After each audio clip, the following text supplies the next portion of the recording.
Well, hello, folks, and welcome to the Melhorn Fishing Podcast. I hope you're having a good day, whatever day it is that you happen to be listening to the show. Today, I'm not in the studio where I usually am. I've done some of these on the boat and done them remotely. This one, I'm down at an Airbnb down in Florida. I'm down here for the ICAST fishing show that is going on this coming week.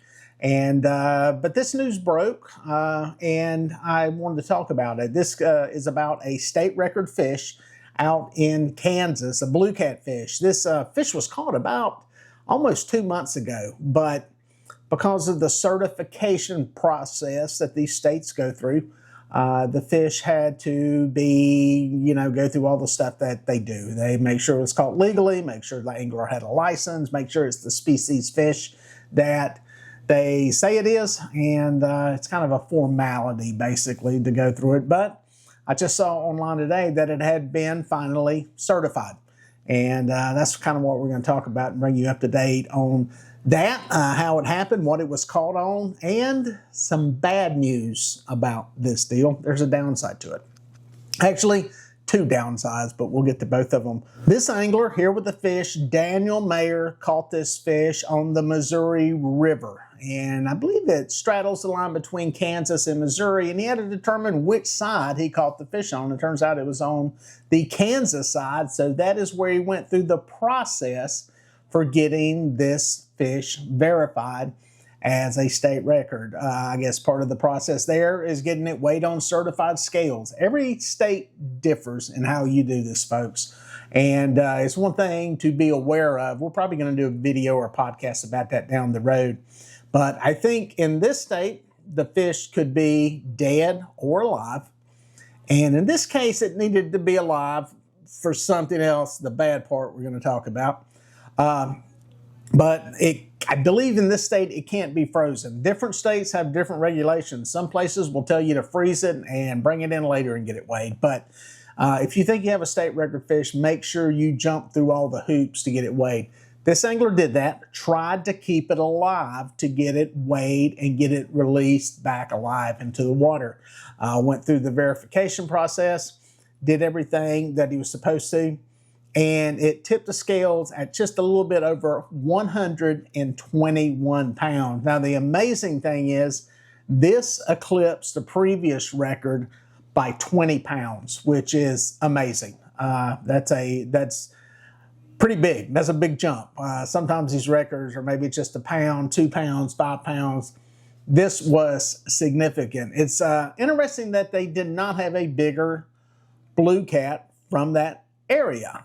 Kansas is home to the world record flathead catfish, a fish that I don't think will ever be beat at 123 pounds. So you would think there would be something bigger than that. And it's kind of ironic. The blue cat is not even as big as that flathead catfish in that state, which is rare in most states. But I digress, off in a different direction. He caught the fish. It's been certified at this point. Now, one of the interesting things to this, I saw in the picture that it was caught with a Catch the Fever rod.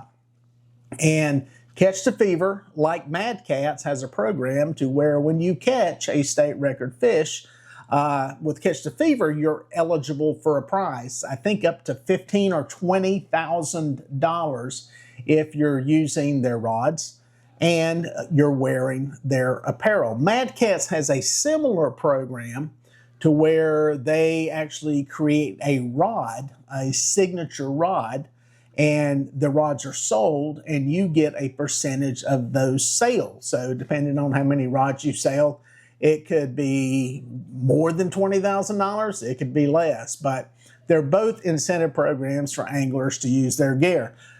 The caveat is, well, the double-bladed bad news in this story. This fish, the angler tried to keep it alive. The plan was to release it alive. It did not live, and the fish died. And that's tragic in two senses. One, because it's a trophy fish. We all hate to see a trophy fish like this die. Catfish are one of the few fish out there that are released alive after they become state records or world records. It's a big push in the catfish world to release the fish back into the waters alive. Micah Burkhart did it with his fish out in Tennessee that he's released twice, the same fish that's broke 2 state records. Zach Royce did it in North Carolina. Many other anglers have done the same thing. A lot of fish are just brought to the scales in a cooler dead. And Catfish, big push in that world to release the fish. This fish did not live. And like I said, while that is bad enough, to be eligible for these records, both the Catch the Fever record and the Mad Catz record, well, the fish has to be released alive. Or at least it has to be alive at release and an attempt made to release it. It can't die before you get it to the water. And apparently, that's what happened in this situation. And that's too bad. You caught the record.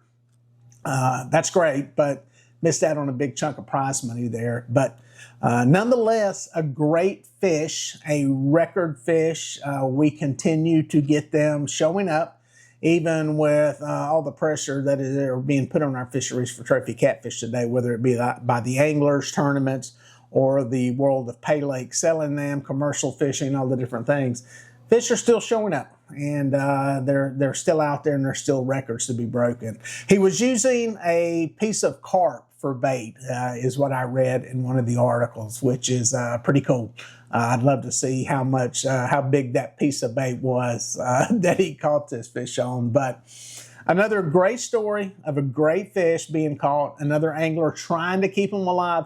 Folks, it's hard to keep one of these fish alive. The anglers who do it, I commend them. There's a lot to it. A lot has to go right. The less time that eclipses between the time you catch it, weigh it, and get it released, the better. And the fact that it's hot. Catching some of these fish in some of these hotter temperatures doesn't exactly make it any easier. But tip my hat to them for making the effort. And congratulations on one heck of a fish, an amazing fish that we all would love to stick a hook in.